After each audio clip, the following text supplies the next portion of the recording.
I'm trying to design a game that's going to basically market and sell itself. It converted into like 100,000 wish lists. Can I format this in such a way that it will go viral a lot? This is a conversation with Gavin Eisenbeisz, also known as 2-Star Games and the creator of incredible indie games such as Choo Choo Charles, My Beautiful Paper Smile, and now Cuff Bust. As soon as it's in newsletters, it doesn't work anymore. I don't really prototype at all. He has a YouTube channel with over 500,000 subscribers and some wild theories for how to make it big with indie game development. Choo Choo Charles videos, I did some calculations. I want to say they get, on average, it's like 250% as many views as other videos posted to those channels within like the same time period. What I want to learn from Gavin in this conversation is how he thinks about making wildly successful video games, and we'll indulge in a little thought experiment.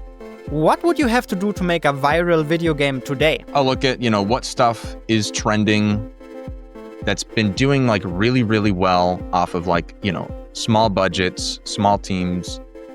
Take a look at that stuff and see like what kind of games are kind of popping up that seem like anomalies. So, with Choo Choo Charles as an example, I was looking at games like Bendy, games like FNAF, and I was looking at what the elements were in those games that was making them do really well. Kind of saw that there was a lot of utility in like having these characters that work and having games that can kind of go viral and games that can kind of convert effectively on their own. Stuff like that. Kind of saw that there was a bit of an opening there. So I made Choo Choo Charles to try and help fill that.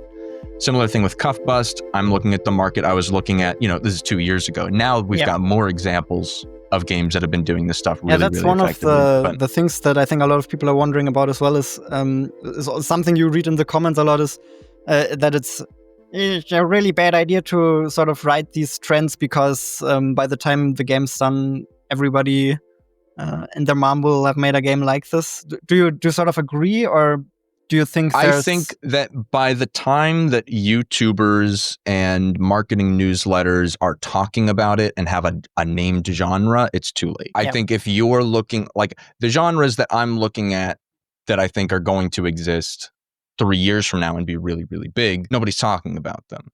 So if you're recognizing and you're trying to look for the stuff that isn't actually popular yet, because it's like when you've got these you're saying you're trying to ride the wave very early, almost before it's happening. Yeah, you're kind of trying to help define the wave in a way. So like with Cuff Bust, I was looking at like Among Us, I was looking at Fortnite, I was looking at Phasmophobia. There weren't really many other examples, but basically just social games that aren't just multiplayer, because you can have multiplayer where you've got multiple people in a game and it's like competitive and stuff.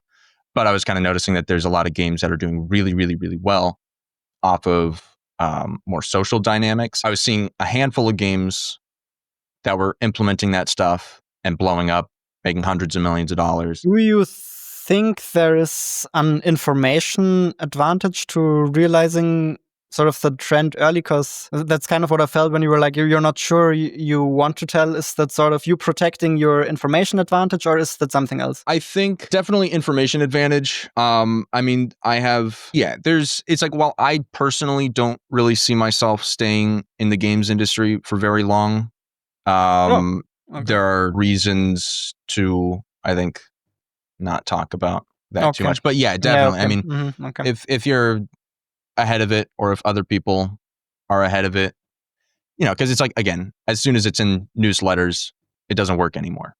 So when it comes to like racing trends, how exactly do we do that? We check out what's doing well on Steam, and then as soon as we see something, we're like, maybe we should try that. Or do we observe content creators, or how exactly are we figuring out which direction to take or which wave to ride?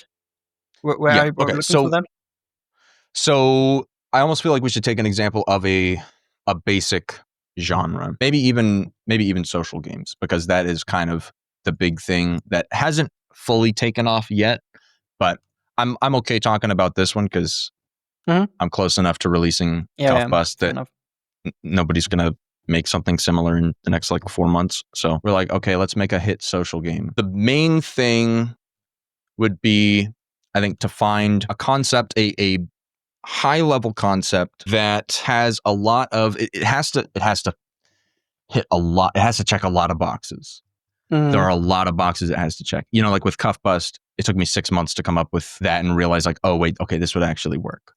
So we'll see how far we can get in 6 minutes. Yeah. But we were talking about concepts that are like already proven and really popular and just have they just work on some level already, and we can kind of see it. Ideally, we could see that in other forms of media that haven't been exploited in games already, because there are, for example, Schedule 1 recently.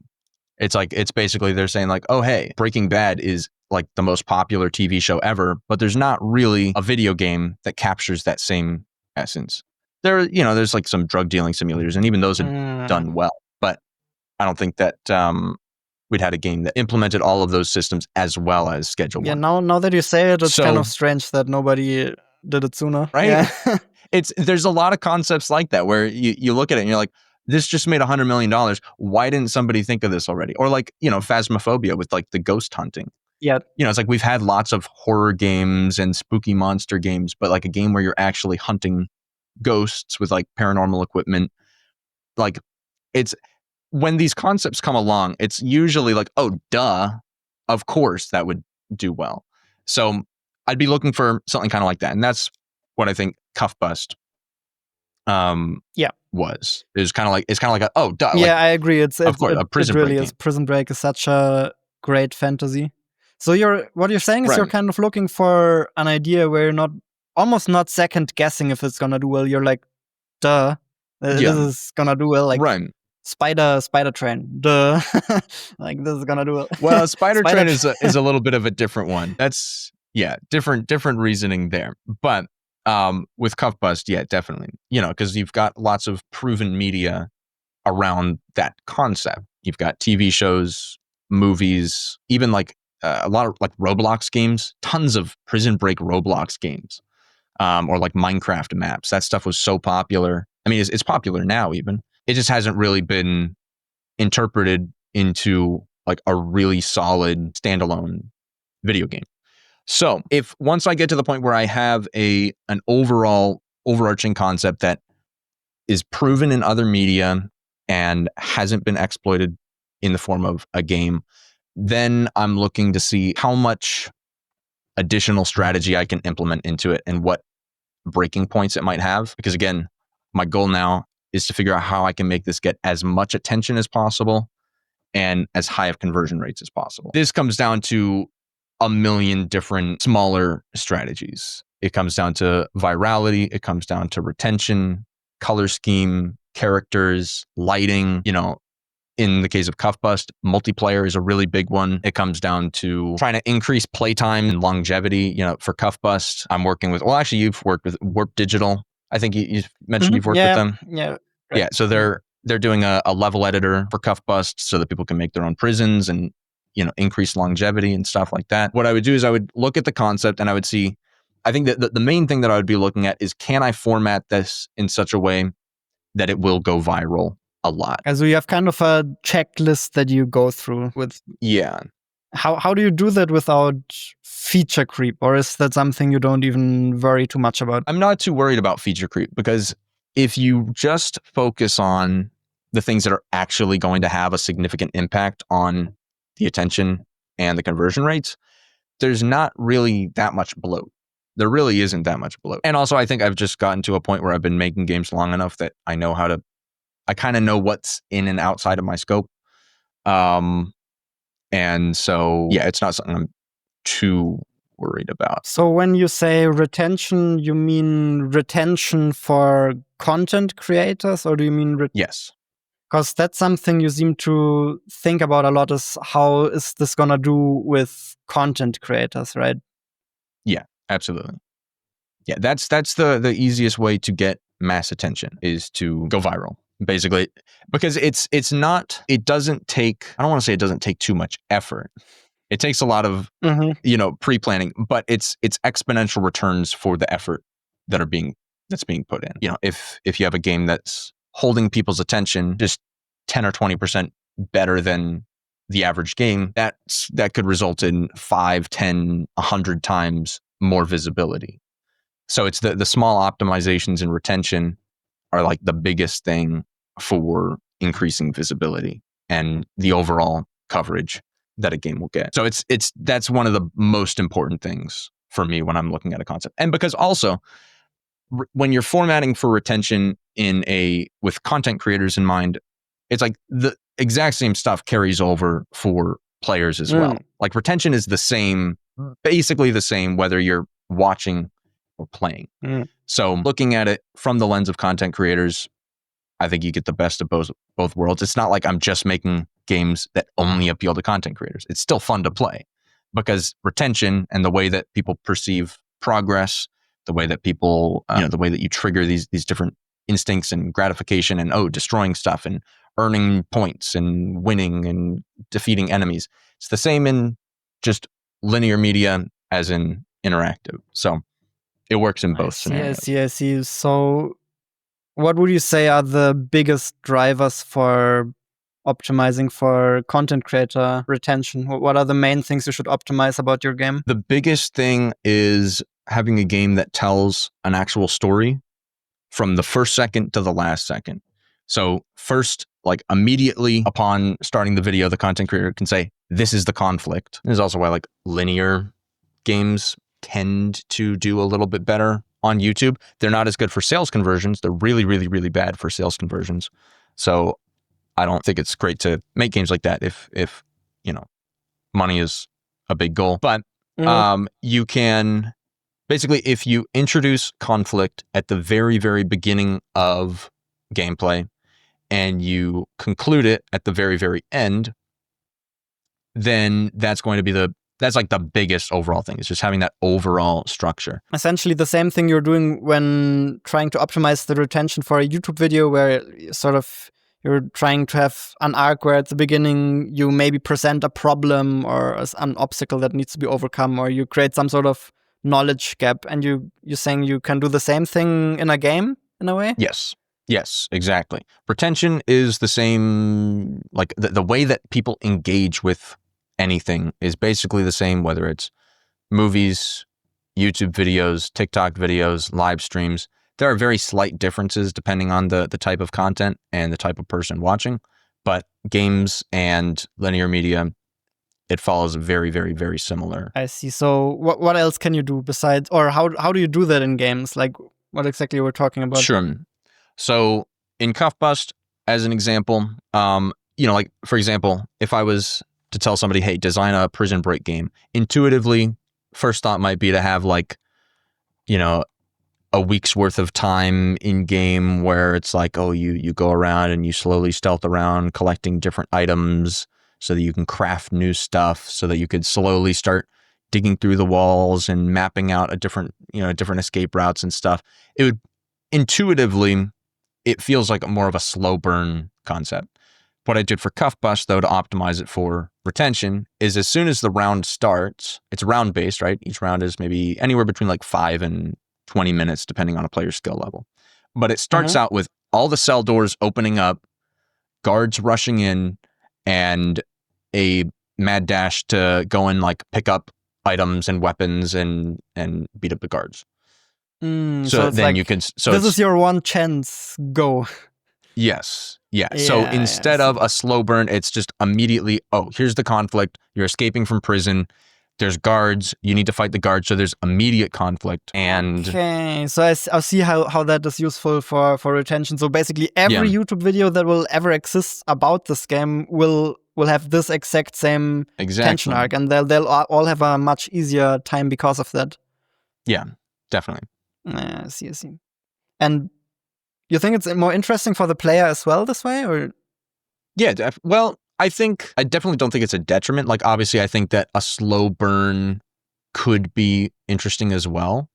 But I think a lot of people also just like hopping in and it's, immediate action and it's immediately interesting. I think that works really well too. So it might not be for everybody. There might be some people who'd prefer slow burn, but overall, I think this is the best of both worlds. Because if I did slow burn, then nobody would see the game and nobody would buy it and nobody would experience the slow burn in the first place. So So it's not like nobody has ever done a prison game before. Do you think it's essentially a lot about just framing it more intelligently than other developers maybe have done before? I think definitely, yeah. Because I mean, there's a handful of like prison themed games. You know, you got like Prison Architect. I've seen other games where it is like multiplayer Prison Escape, but in those examples, it's like the games just aren't that good. They're not polished. They're not very fun. So yeah, I think optimizing it more, polishing it more, and just having the best execution of the concept, even if it has been done a couple times, having the best execution, I think, is a huge leg up. Okay, got it. So you pick a game concept where you're like, duh, obviously that's gonna do well, and then you try to do it better than it has been done before.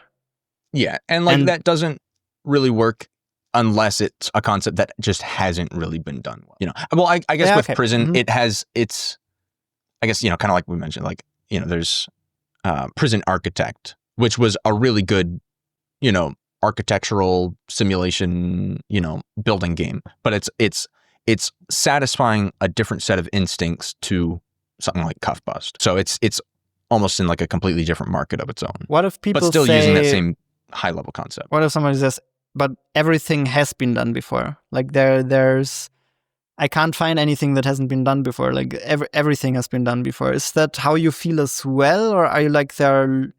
Like, are you like there? You see opportunities left and right, or do you think they're relatively rare? So I think that the idea that everything's been done before isn't really true. I think the level of success that you're trying to hit, the concepts become more rare the higher you're aiming. So like when I was first concepting for Cuff Bust and trying to design my current strategy, I was like, okay, I want to try and figure out how I could make like $100 million game. I have no idea. I don't think Cuff Bust is probably going to make $100 million. That seems like a pretty high target. But the goal was like, okay, I want to hit it like as high a level as an indie game possibly could. So to find a concept like that I think could have a ceiling that high, that's pretty rare. And I think that we only really have a handful of games like that per year. There's definitely more concepts like that out there, but they are a little bit more difficult to find. If you're trying to find a game that has a ceiling of like $1 million, there's a ton of concepts like that. There's tons. I think that's pretty accessible. If you're trying to find a concept that could be worth $100,000, that's super, super, super accessible. You almost don't even need a good concept to make $100,000. Okay, that's a hot take right there. Okay, like you can get by on execution, like a really good execution of just a really mediocre concept can still make you $100,000. Like that's the example with like My Beautiful Paper Smile. It's not a particularly good concept, but the execution was decent, and it's made about that much. So okay, yeah.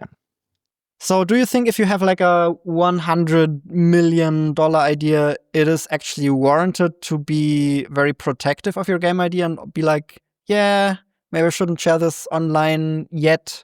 Or how do you kind of look at that? Because I myself, and I also know a lot of other developers, we kind of often giggle and make fun of people who protect their game ideas so strongly. I think that it generally, I don't think it makes a ton of sense to protect your game ideas, because it's like, for the most part, people aren't going to rip you off unless there's evidence that your game concept is really, really great. And that usually doesn't happen until after launch, right? Yeah. Most people aren't going to rip off something that hasn't released yet. Like, I don't think I've seen very, very, very, like, I can't think of any examples of that. I could think of a million examples of a game that comes out, makes a ton of money, and then a bunch of copycats come along. Yeah, that's really common. How it goes. But it's always post-launch when stuff starts getting ripped off, and at that point, it doesn't really matter because you already made your money. I guess maybe it's a little bit different if you have a good track record of coming up with banger game ideas. Maybe.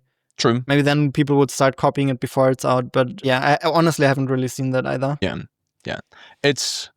I wouldn't be too worried about it until like actually saw it happening. So are we done with our game idea now? Like we came up with a cool concept. We are optimizing it for retention. We're not worrying about feature creep so much. We're just basically adding what makes sense. Are we just going into production now?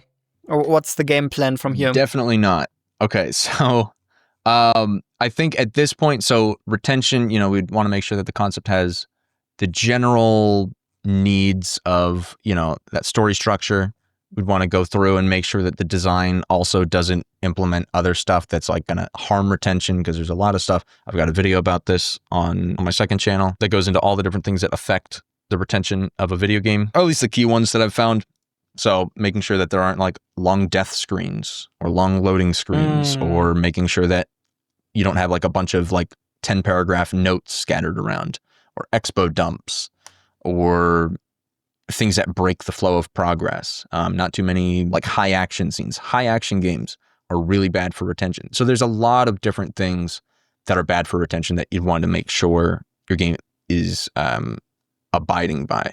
Right? Okay. Not so fast. I was kind of two very interesting things there. One is that, Sure. of course, you're right. All of these annoying things that hurt retention in YouTube videos are typically also the things that annoy players when playing as well, right? These long death screens, long notes, that's all stuff that players find annoying as well. So interesting.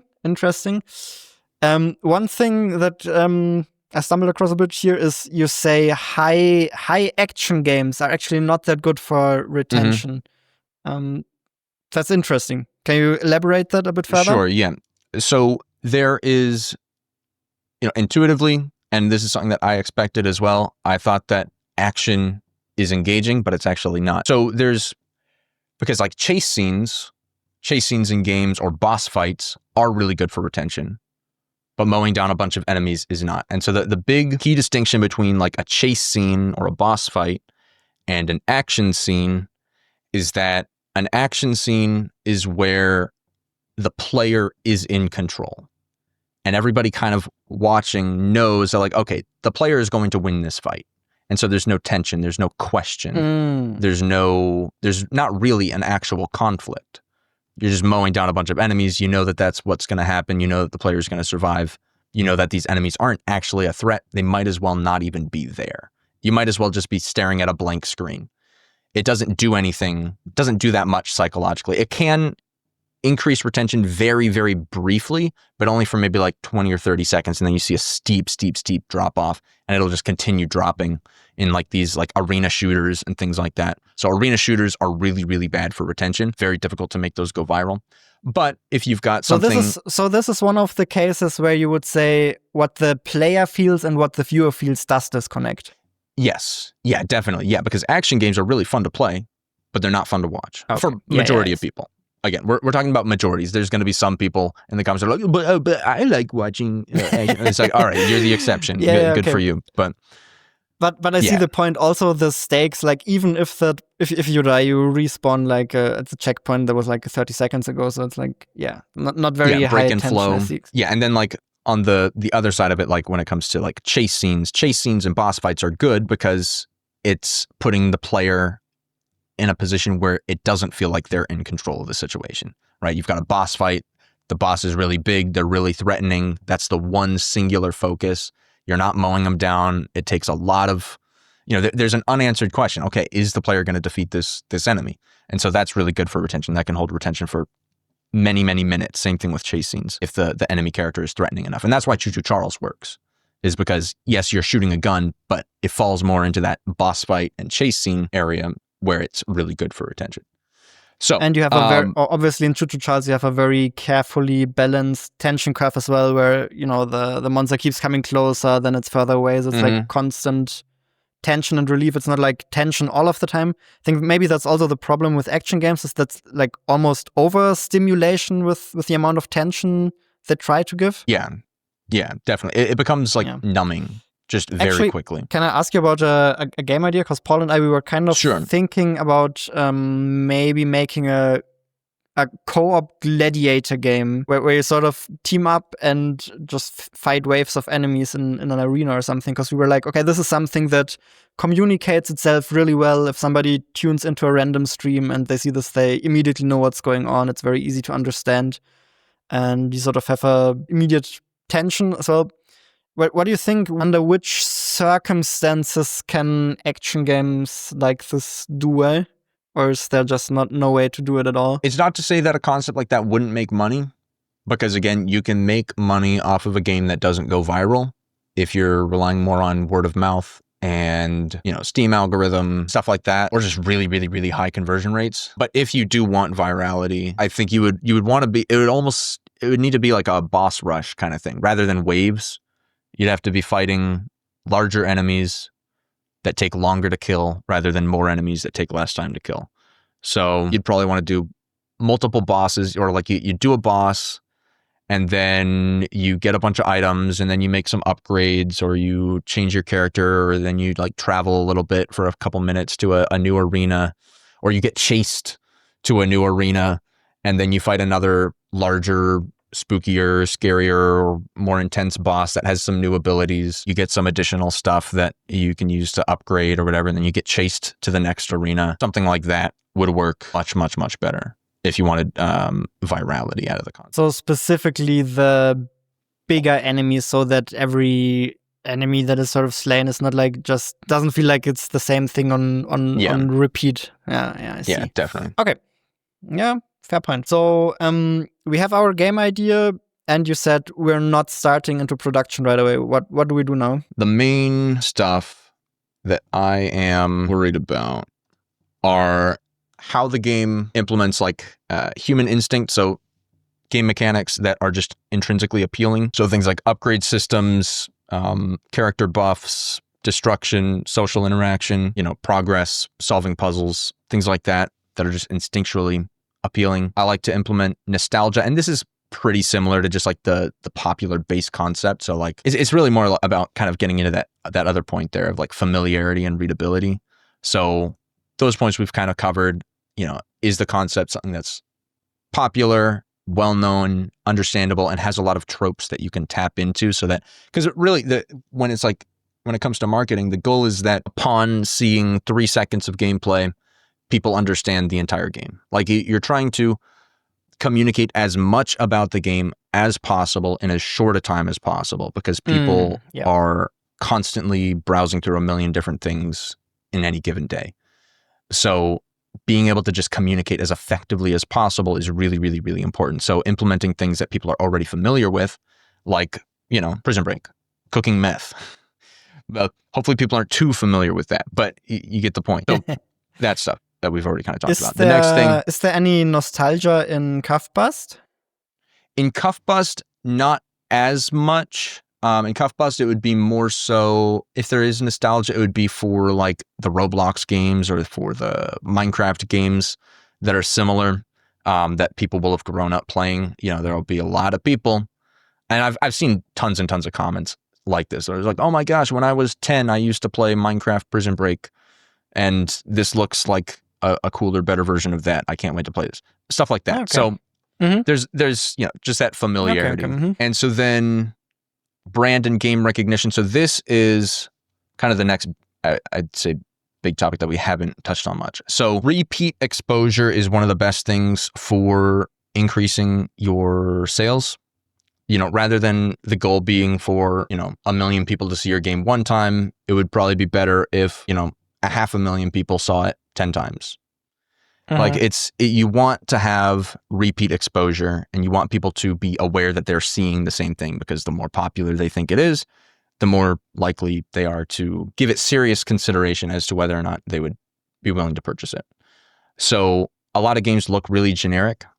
And if you have a game that looks like every other game, a person might see it 5 times, but not even realize that they're looking at the same game.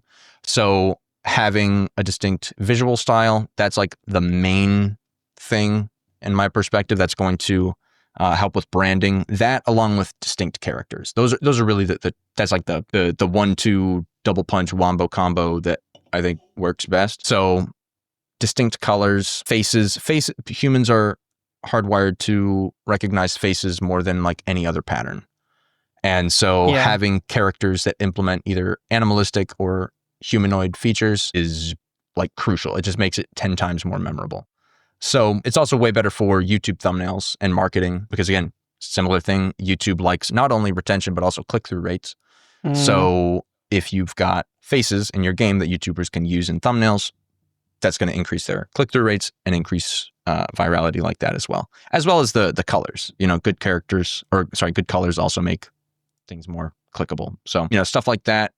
The name of your game having a name that's easy to remember. That's an important one. Those are kind of the main things. Yeah. So just like making sure that a game really is recognizable and has a really unique brand is really, really important. So that would be the next thing that I would implement as like the next layer of the cake. So characters in particular, I feel like is something a lot of developers miss out on a little bit, probably myself included. I would definitely say this is something we're guilty of.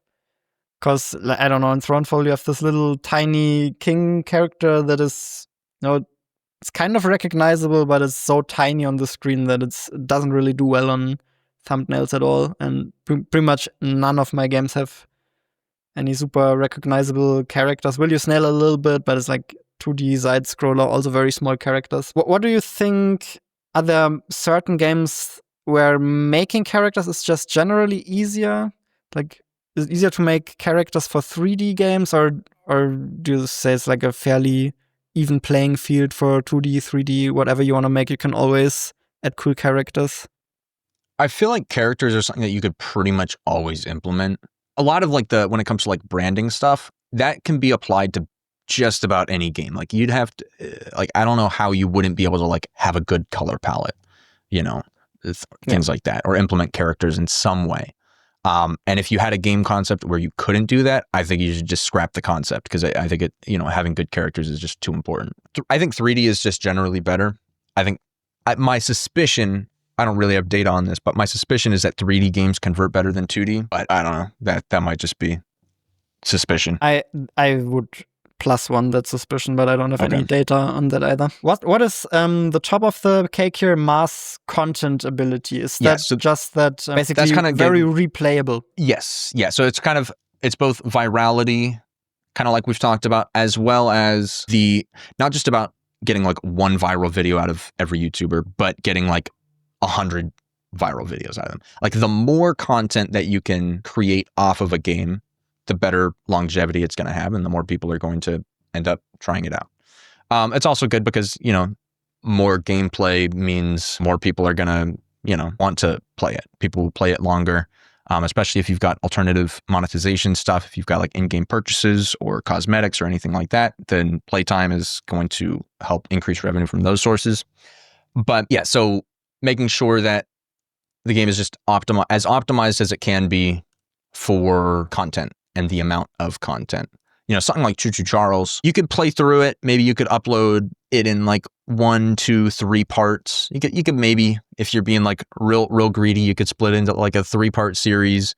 Maybe you throw in like a mod review video and like a lore story explained video, but like that's about all the content that you can get out of it. So it's very limited. It's like Choo Choo Charles videos. I did some calculations. I want to say they get, on average, it's like 250% as many views as other videos posted to those channels within like the same time period. So the content was performing really well, but as soon as like you can't make any more content, people just aren't going to make any more content. So with Cuff Bust, having the level editor in there, having more escape routes, more social features, or not quite, almost like a sandbox type gameplay style. It just allows for more unique conflicts and more variability in content.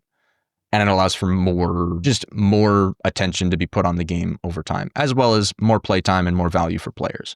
So the more content creators can milk it for views, the more free marketing you get. So for something like Choo Choo Charles, maybe you watch 2 or 3 people play it, but it's not like you can watch the same playthrough over and over again, right? You're gonna get bored of it. It gets old pretty quick. Yeah.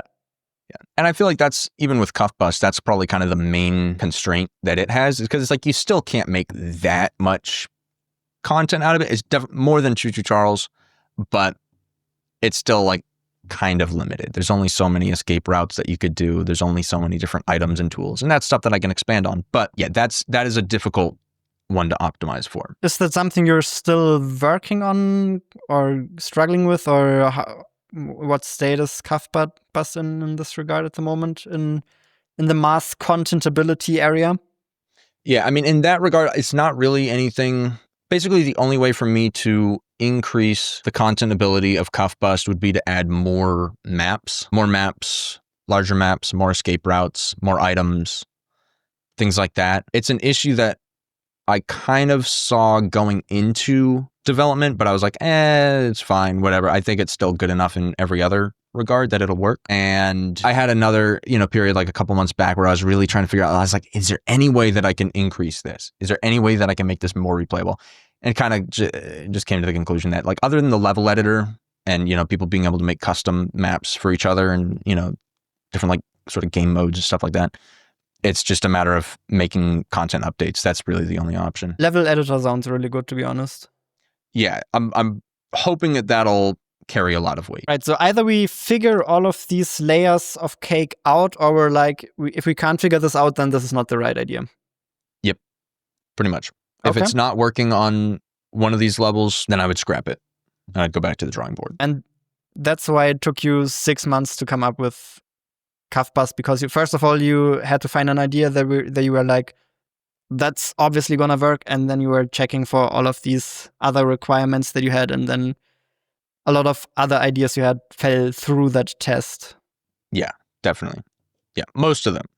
There were plenty that came and went. Now, what's the next thing you do? Because I have a suspicion that probably the next thing you would work towards would be the trailer, or is there anything you do before that? I think the main thing that I would try to make sure is just that I have the design of the game like really well locked in. Not necessarily like from a development perspective, but I just need to have a really clear picture in my mind of like what I'm going to be able to successfully execute on and what the game is going to look like when it releases. And then I think once I have that, that's when I would start working towards a trailer. So for Cuff Bust, it was in development for about a year before I announced it, because I was still like, there were certain different mechanics like where I was like, oh, crafting. I don't know if I'm going to have crafting or not. Or I don't know exactly what the art style is going to look like. And, there were some little things that I was kind of tuning in over that time period. But yeah, it's kind of a goal of working towards announcement, ideally as soon as possible, so that I can actually like test the concept in a real world scenario and see if people are actually genuinely interested in it. Mm-hmm. Because if I was to release a trailer and it turns out people aren't that interested in it, then that's going to inform the rest of development. And it's like, okay, I shouldn't put too much money into this. I should scope down. I should try and get it out as quick as possible. Or if it's very well received, then it's like, okay, I can afford to put more money into this. I can afford to put a little more time into this because I know I'll recoup everything that I'm, putting in. Where in your workflow is prototyping coming in? Is it coming in? So is the idea first? So you come up with the idea and the concept, and then you start prototyping to sort of figure out the gameplay? Or do you do it simultaneously, or is the prototyping first? Yeah, do you prototype at all? I don't really prototype at all. I kind of I come up with the concept, I come up with the gameplay loop, and if it makes sense that the gameplay loop would work, then I go along with it. And this is something that I don't necessarily know that it's a great strategy. For me, it's the quickest thing, and it has worked out pretty fine for me so far. I know that prototyping is definitely something that you do a lot of, and I think it works really well in the way that that you guys do it. But it's not something that I've taken super seriously. Not sure I would recommend that. But it's also just with certain concepts, I think it's really, really difficult to do prototyping. Like with Choo Choo Charles, I don't know how on earth you would do like a really good prototype of that as like an entire game, because it's like it relies heavily on the open world and on, long playtime or like build tension and things like that. And kind of similar with Cuff Bust, where it's like it relies a lot on like the exploration of an environment and like finding different tools and figuring out how to use them in different ways. So it's like you need a lot of stuff there before you'd have an effective prototype. And so for me, I'm just like, I might as well just make the actual game. I think the reason why your approach works is because you're not overcomplicating gameplay and you're not doing something that hasn't been done before, right? Yeah. For example, in Choo Choo Charles, like the core game loop is essentially collecting scrap and a couple of fetch quests, and you're being chased by a monster, and all of these are concepts that have been battle tested in many other games before. So it's not like you're reinventing the wheel from a gameplay perspective. I think that's a super important lesson to take from this, actually, that you don't have to do that. Like, it's clearly games can work without having to reinvent the wheel in terms of game game mechanics. Yeah, definitely. I think a lot of mechanics are pretty much just fine as they are, and trying to complicate them just makes a game less readable, and it makes it less familiar, and it makes the onboarding process more difficult. And I think just like reskinning and giving it a different concept, a different theme, I think that makes a lot of sense in a lot of cases, at least for me. That's the way that I like to do things. So I guess you have sort of a different approach to prototyping. You do idea prototyping, where you have maybe come up with a lot of competing ideas and test them for various criteria, and then you just don't overcomplicate the gameplay and cross the fingers that you're gonna figure it out during development. So sort of a good description of how you approach it, or more or less, yeah. I feel like in most cases you can make most games fun. I feel like it's not too complicated to, like, if it's simple enough. I'll put it that way. If it's a simple enough game, there's usually some tweaks that you can make if something isn't quite working. It's interesting. I think actually this approach requires a lot of bravery. I think a lot of developers, I don't know, there's something inside game developers that's just like, oh wait, I'm just gonna make a game about going around an island collecting scrap. Wait, that can't be right. So I find it a very fascinating approach. All right, but if there's nothing more to say on that, then let's perhaps move on to the next step. What's next? All right, so Walk next me through step, it. if I've got a concept and it fits all of these things, and I'm like, okay, it uses human instinct really, really well at a fundamental level, it should be appealing. There's a lot of familiarity. There's good colors. There's good characters. The whole thing as a package makes sense. It's readable. It's easy to explain, and people are interested by the concept. It has a lot of ability for content and virality and just to be able to get mass attention. If it meets all of those criteria, then I would say, okay, cool. Now it's time to make the game. So I'd make the game, work towards getting a trailer out, release the trailer. I mean, this pretty much, like we mentioned, all the stuff. Once the trailer's out, use that to kind of solidify the development plan, and see, like, okay, is there enough interest to warrant additional budget, additional time, things like that, or is this concept not really going to work and I need to scope down, decrease budget, all those things, because it's probably just going to be a loss. And then on the trailer, is it that you always try to do the trailer relatively early in development, or where in your development cycle does your trailer come in? Because I know for us it's something like maybe when the game's 70% done, we start thinking about the trailer. Is this different for you? Yeah, I think I'm definitely trying to do it much earlier in development because it informs the rest of development for me, to see if I do need to simplify things more. So yeah, I mean, for Cuff Bust, I guess for Cuff Bust, it was maybe 30 or 40% of the way through development that I made that. For Choo Choo Charles, it was in the first month out of a 14-month development cycle. So it kind of just depends on at what point do I have enough that I can accurately depict what I think the game is going to look like on launch. As soon as I feel like okay, yeah, this is what it's going to look like. This is highly representative of the final product in a sort of a bite-sized format. Once I can show that, that's when I put out the trailer. So as soon as possible, but only once it looks about how the finished game's gonna look like. Yeah. And is the purpose of the trailer for you to test the idea, or is it to start marketing early? It's both. Ultimately, I mean, it is marketing. And if the marketing is going well, then that probably means that the game is going to do well. It's kind of just to gauge the concept, as well as, gain wish lists, things like that. Do you think it's a problem that the hype wave sort of dies down after the initial announcement trailer? Because typically you get a peak of interest and then sort of the interest decays over time. Mm-hmm. Do you think it would maybe be better to leverage that momentum, or do you think it's more worth it to get the wish lists early? I think it makes more sense to get the wish lists early because I think it's really, really important for me to have the assurance of testing the concept and knowing that I'm not going to spend hundreds of thousands of dollars on a project that's not going to make that back. If kind of like I said, if Cuff Bust got announced and it got 5,000 wish lists and I had already spent hundreds of thousands of dollars on it, I would be crying. So I wouldn't be having a good time. You see it as an insurance policy in a way. Kind of, yeah. And it's, I feel like it's easy enough to once it comes time to release the game, it has enough, for Cuff Bust, since it's designed with virality and streaming and content in mind, I've got, tons and tons and tons of YouTubers that I know are going to cover it on launch. A bunch of people who have, requested keys and things like that. And so I know that on launch, it's going to get a lot of coverage. And so it's like pretty much as soon as it comes out, I get another marketing push. And so I don't feel, it's like until like probably like a month before launch, I'll put together another trailer. I'll do another marketing push. I'll do some devlogs and I'll try and like reinvigorate the fan base a bit. And I feel like you really only need like that announcement period to gauge the interest, the period of time right beforehand to drum up interest, and then release where everything actually can blow up and go off on its own and just start marketing itself.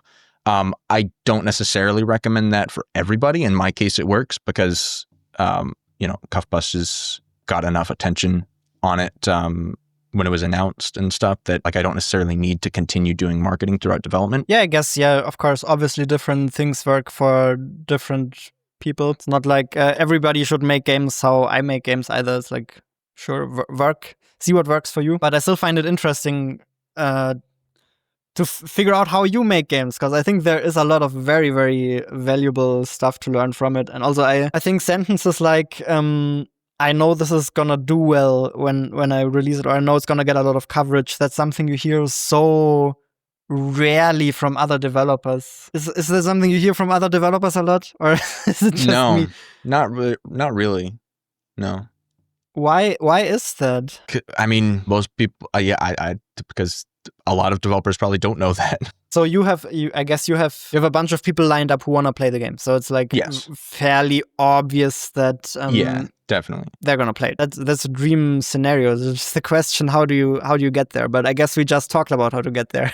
Yeah, I mean, if you announce a game and it looks like it would be good content, then content creators will line up and say, hey, I want to make content out of this because I can tell looking at it, like this is going to do well on my channel. I will be able to make a lot of money off of this.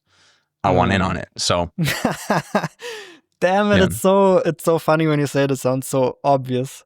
I think it's kind of hard to believe that that's really how it works. That if you make a game that, it's like, okay, so we have a game trailer and we got very lucky. Content creators are starting to line up for our game. Or maybe we have a different strategy, whatever.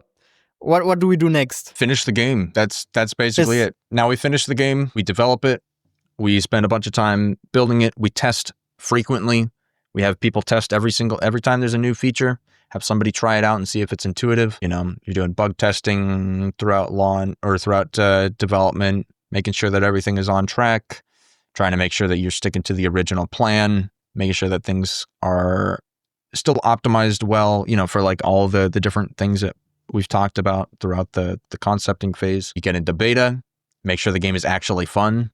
It might be interesting, but is it actually genuinely executed well to where there's no bugs, good performance, people are actually having fun with it? If they're not, back to the drawing board, got to fix that, make it good, and once it's done, you release it. So that almost sounds like the marketing. Production, even though the production is probably 80 to 70% of the process, there was like, we went over that very quickly. You said that you can get to around 100K in revenue just with good execution. How much weight do you give the game idea versus the execution? Is it 50-50? Is it you need both? Or how do you think about that? I think it's 50-50. I definitely think it's 50-50. There are a lot of, there are prison escape games. Or I shouldn't use that one because Cuff Bust hasn't come out yet, so I can't actually say like, oh, it's obviously a great well, I mean, I think it is. But there are a lot of games that had good concepts and bad executions that didn't do well. And then you see like a game a couple years later or a year later, 6 months later that comes out that's working off the same base concept, the same elevator pitch, the same familiar, like nostalgic sort of ideas, but it's executed really well. And then that goes and makes millions of dollars. I think that both are equally important. A really good concept with a trash execution obviously isn't going to do very well. People are going to hate it. But a really boring concept with a great execution probably just isn't going to get any attention. It's not going to be interesting enough that people would actually want to put money down to purchase it. There's a lot of people who are good at executing on on concepts. I think it is less common that people take concept as seriously as they should. Because there's a lot of developers, like you'll see it a lot when people take their games to like gaming conventions, and they'll have a booth set up and people will sit down and play their game or their demo. Yeah, it happens with demos a lot as well. And people will be like, so what did you think? You just played my game for free, and was it enjoyable? And people will always be like, oh yeah, that was good. That was fun. I really enjoyed it. And then they get to launch, and once there's a price tag on it, nobody wants to buy it. And they're confused. Or you'll have a lot of games that have like, 50 very positive reviews, and people are like really confused because it's like, oh, well, I've got good reviews. People are enjoying the game. It's fun, but it just doesn't have a wide enough appeal because the concept isn't there. So yeah, they're both very, very, very important. And I think developers need to take concept way more seriously than they do. I'll give you my theory for why that is happening. I think most developers, they maybe have a game idea that gets a bit more attention than their previous game idea, and then they think that's the one. But they don't really have correct reference points to how an actually promising game idea would perform like. Yeah, it definitely could be.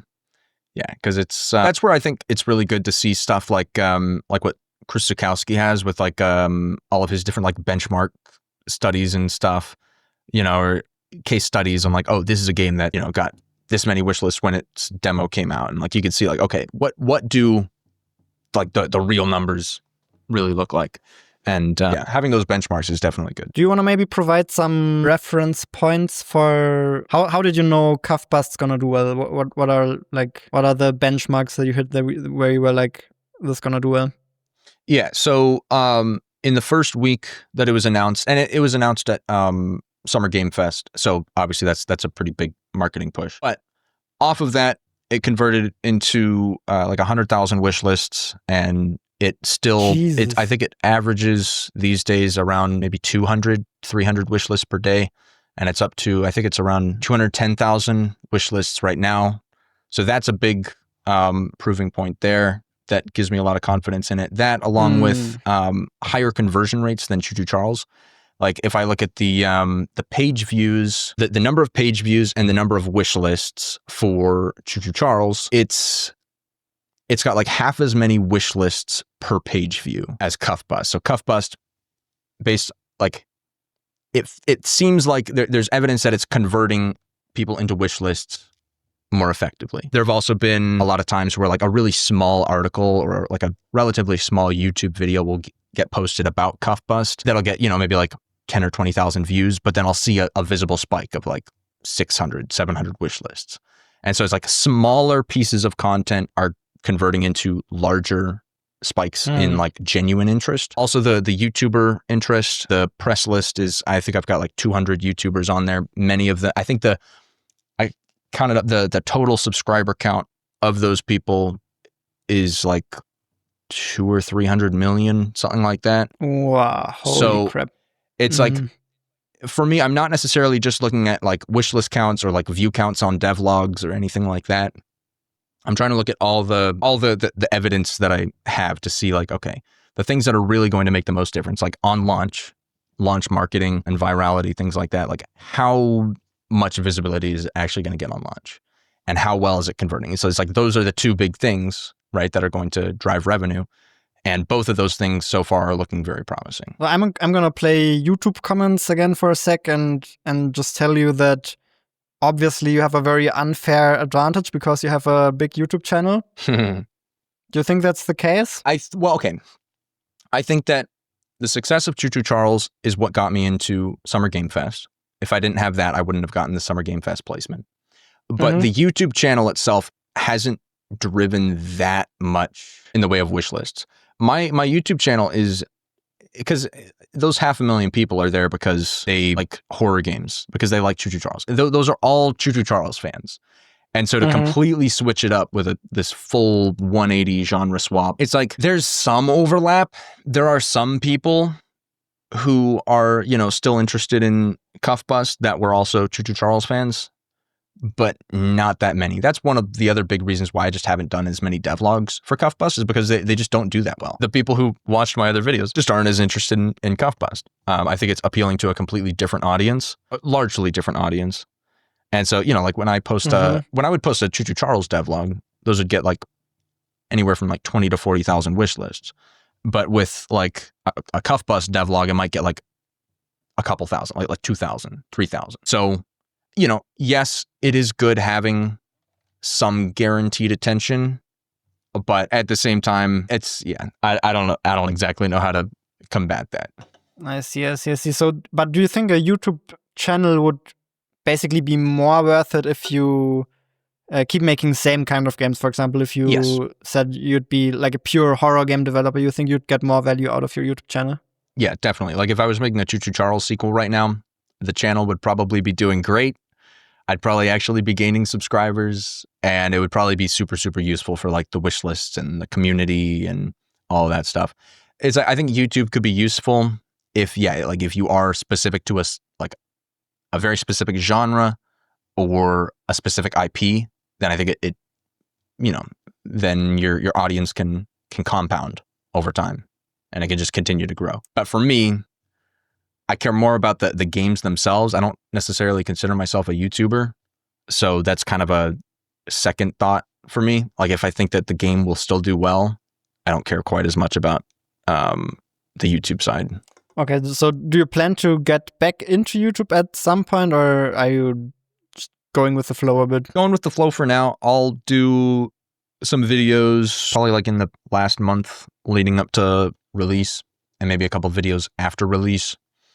I'd probably do a devlog anytime that I did a content update, stuff like that. But that's probably, I don't think I'm going to probably do any additional devlogs during, because I mean, it's pretty close to being done at this point. So I'm just going to finish it up, focus on that. Because it's like the marketing from doing a devlog. It's not worth the time. Like if I have to spend 3 or 4 days making a devlog to get like 1,000 wish lists, that's just not really, it just doesn't really help.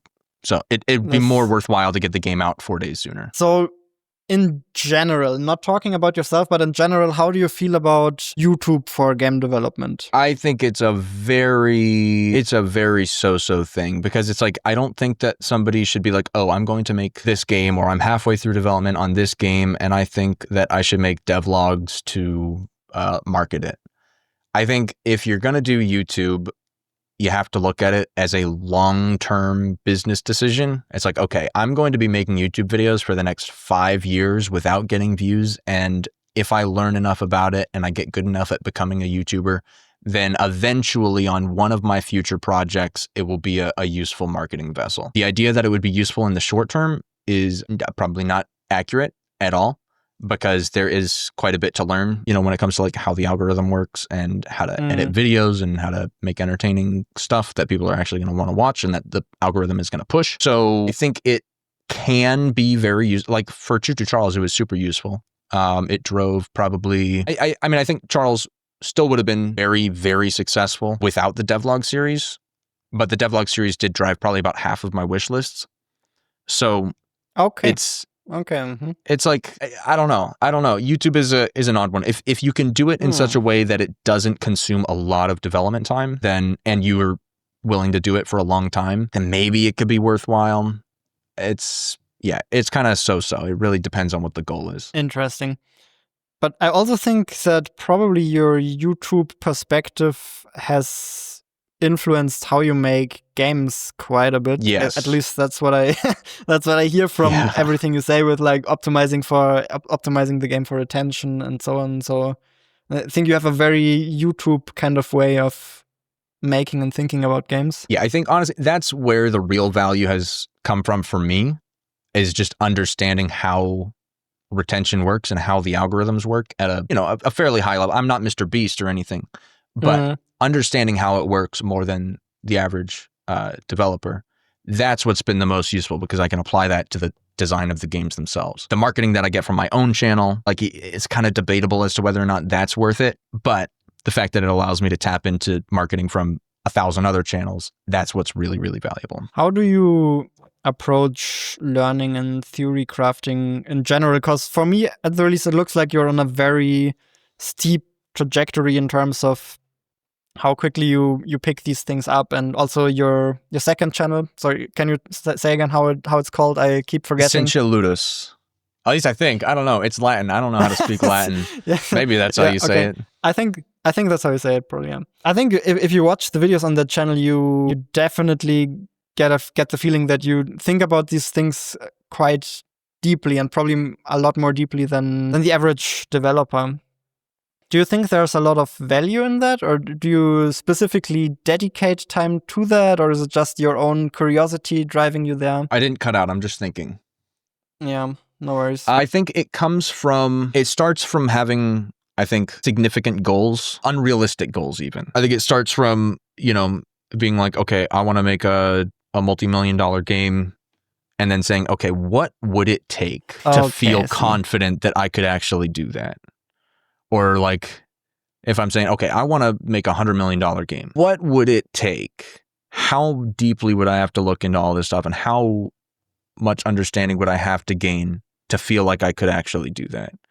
I think that's what it stems from. And then it's just down to, I think the big thing that usually helps me when I'm trying to formulate a strategy is to boil everything down to the most core fundamental aspects that drive whatever the result is that I'm trying to get. So, with game development, if I want to make money off of a game, it all comes down to how much attention does the product get, how effectively does it convert that attention, and how much is each user worth. You multiply those things, and that's where you get your revenue. And then it's a matter of looking into every single possible element that I can think of that would affect any one of those statistics. And the more that I can increase those statistics, the better results I believe I would get. So it's just, once you have the core, once you know like the fundamental driving factors, it's just about going as deeply as possible and just thinking about like random things. Like throughout the development of Choo Choo Charles, every once in a while I would think of something and I'd be like, that's kind of odd. That's kind of interesting. I wonder if that could help conversion rates. And I'd make a note of it. And then after that game came out, I spent like during that 6-month period where I was concepting different games, I was also doing a lot of research in a bunch of different random things. A lot of psychology stuff, a lot of stuff about just behavior and things like that. And just looking into anything where it's like, okay, well, could this increase attention? Or would this increase the odds of somebody telling their friend about a game? Or what's going to increase the odds of somebody writing a positive review? Or like just anything. So I think that's kind of the basic process that I'm going through. It's some curiosity, it's unrealistically high goals, and trying to hyper optimize on the key elements that I think would drive me closer to those goals. I think the unrealistically high goals are a very interesting point, because I can see how mentally you're like, I can't go in this without a good plan, right? You have to come up with something, with some way to make it work, and then basically the way I understand what you said is that you sort of work your way backwards from that goal. So you're like, okay, these are the things I need to achieve that goal, and then maybe from those you derive other questions and other goals that you research further. Do you think it's worth it to also research random things about behavior and psychology and all that sort of stuff? Do you feel like you're getting good gains from that? Yes. Yeah, definitely. Yeah, that is probably one of the most valuable things. Just understanding how people operate and why they operate and why people make the decisions that they make if a person truly fully understood that, then they could basically control everything. You could do whatever you want if you understand that. I'm not saying I do. I definitely don't. But, like that's the stuff that, when it comes to behavior and psychology, Apple, Microsoft, clothing brands, like all the biggest companies, they are the best psychologists. They are the people that understand the most about this stuff because they're constantly doing studies on trying to understand how people operate better. That's why Google is tracking your every move. That's why Google is, tapping into your phones to understand where you go and where you buy your groceries and what kind of car you drive and who you hang out with, is because they want to understand as much about our behavior as possible, because that's how you sell people stuff.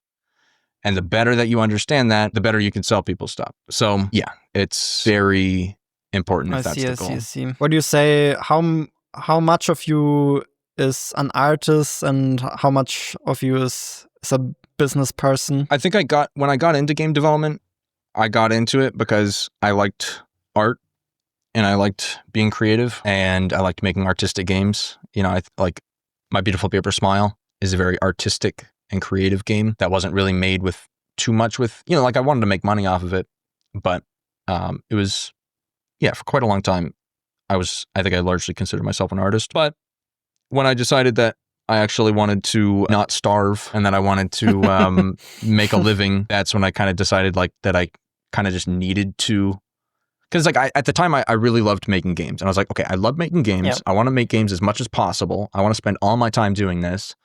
So that means I need to make money from it to be able to do it more. And so then I got hyper focused on figuring out how to make money off of it. And then I became a business person and now I don't like making games. So Is that the case? Do you not enjoy the process as much as you used to anymore? Oh, definitely not as much as I used to.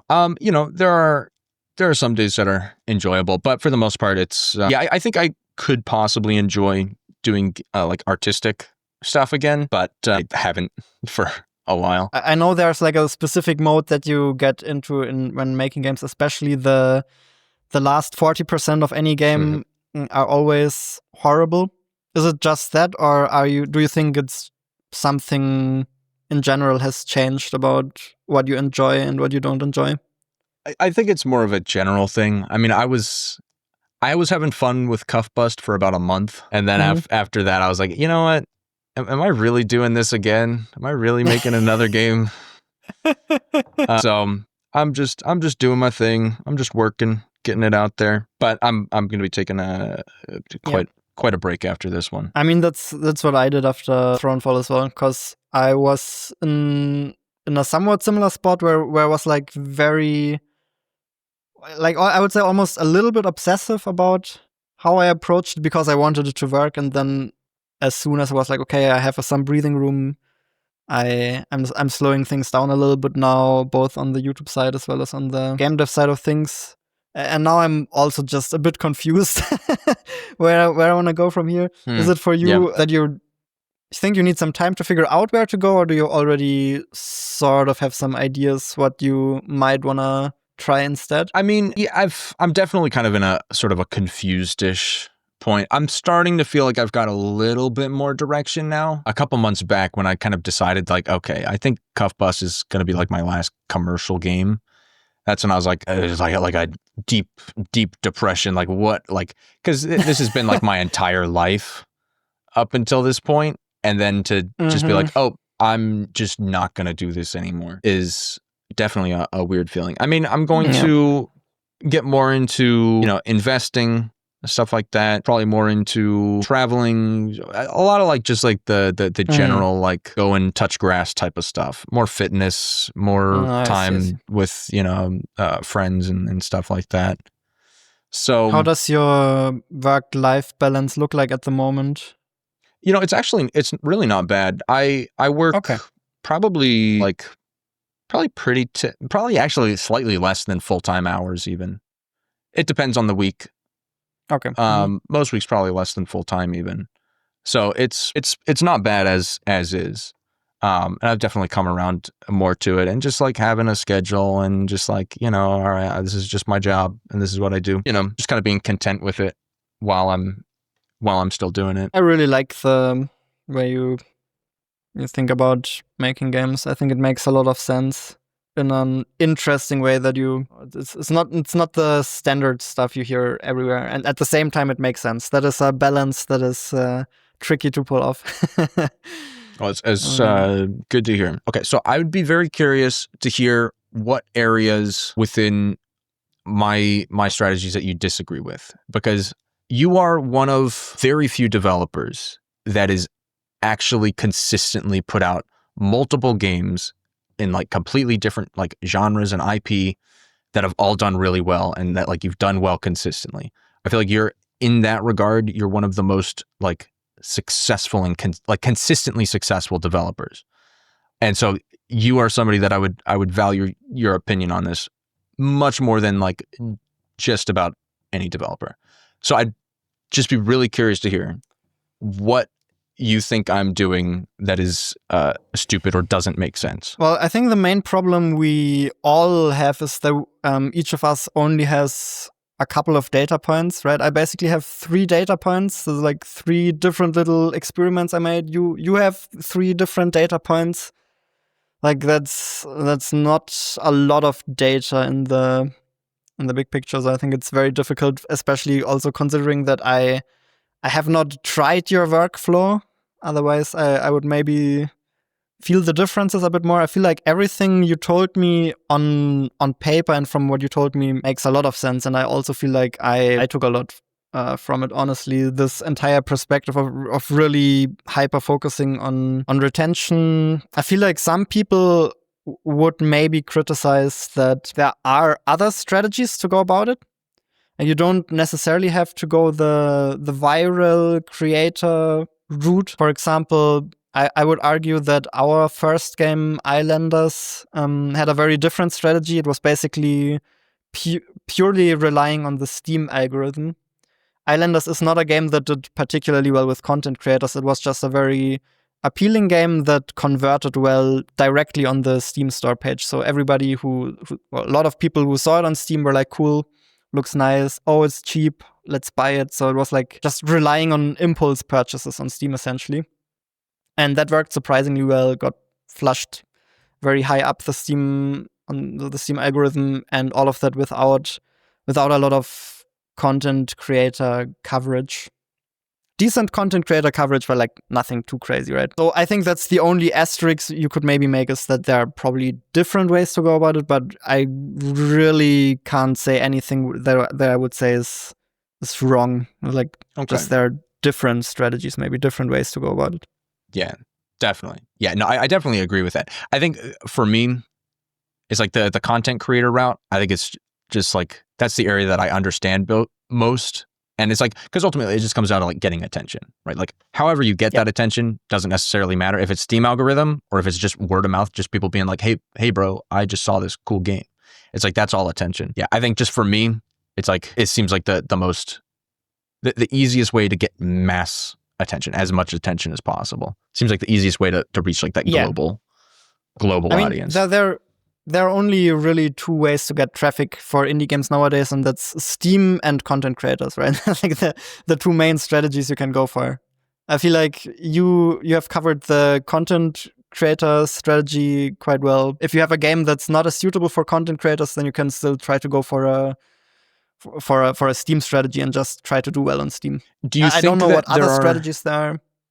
With the Steam algorithm strategy, because this is like that. Yep. I have heard this kind of this whole point a handful of times, and because it's like there are a lot of games where it's like Vampire Survivors or Balatro, I think are both really good examples of this. Are games like content creators aren't getting above average view counts for the most part playing those games. They're not getting nearly as much traffic as a lot of other titles, but they appeal really well to a specific player base. They convert really well with that player base. Do you think that there are specific, like what would be the indicators that a game would work well with the Steam algorithm? Oh, I think it's a lot more difficult to test than, putting out a trailer and seeing how content creators react to it, how many people tell you that they want to play your game when it comes out.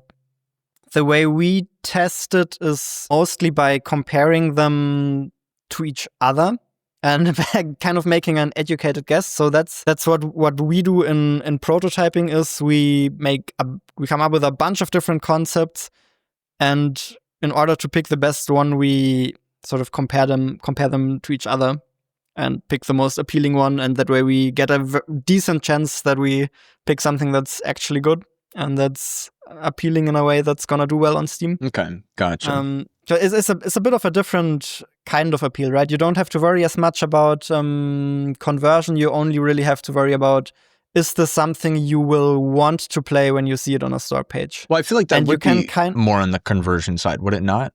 Because I feel like you're converting people almost like just off of the store page. So it feels like you need to have like even more appeal. That's right, but it's a different kind of appeal. For example, it's not as important like how your rounds are paced. It's not as important that they immediately start with tension. It's like maybe you get a really appealing screenshot of you digging away in slowly digging away a hole in a corner of the prison or something, and that can do totally fine on Steam. Gotcha. Because Yeah. on Steam, I think it's a lot more about the fantasy itself. It's like I want to be that, I want to explore that, that kind of stuff. Yeah. I mean, I feel like that's kind of true, just regardless of the strategy. It's like, I think that's just, definitely Also, important across the board. Also, I guess the question is also why not do both, right? If you can make a really appealing game that does well on Steam and does well with content creators, so it's not like you have to decide for one or the other. I mean, ideally, you can still try to go for both at the same time if possible. Yeah, definitely. I feel like that's kind of my goal. You know, it's like, it feels like with a lot of the games that are like really doing well with the Steam algorithm, it's usually more like appealing to like a more mature user base, probably like deeper gameplay mechanics, things like that, more system based oftentimes. And my stuff definitely is a lot more casual, but yeah, I don't know. It is a very interesting area that it's not at all discounted by, I think the stuff that I talk about. And I think it's for the people who are doing it well, it definitely, I mean, it feels like an easier strategy, honestly. Because you don't need to worry about quite as much of all this other stuff. Yeah. It seems like a more fun way to make games. But I think it is, because essentially the way you can approach this is just make a great game that you want to make and rely on that people will buy it. Yeah. But it's probably if you want to aim very, very high, then I think what you're doing is probably better, to be quite frank. Well, cool. I appreciate your thoughts on that. Definitely. Yeah. Also, I wonder which other strategies there are that we haven't even really touched on. This is exactly what I'm saying. It's like we have like combined, we have like 6 data points, but there are like so many more perspectives on this probably. So who knows? People will inevitably educate us in the comments. Yes, I'm sure. I'm sure they will. I want to thank you again for the time. Yeah, for sure. It was great to sit down and chat. All right, well, hey, thank you very much for having me. This was super fun. If you want to support Gavin with the game launch of Kafbas, then wishlist it on Steam. If you want to listen to Gavin talk about game dev some more, then check out his second YouTube channel. Links to everything are in the description. This was a game dev podcast with Jonas Tyroller, that's me, and today with Gavin Eisenbeisz.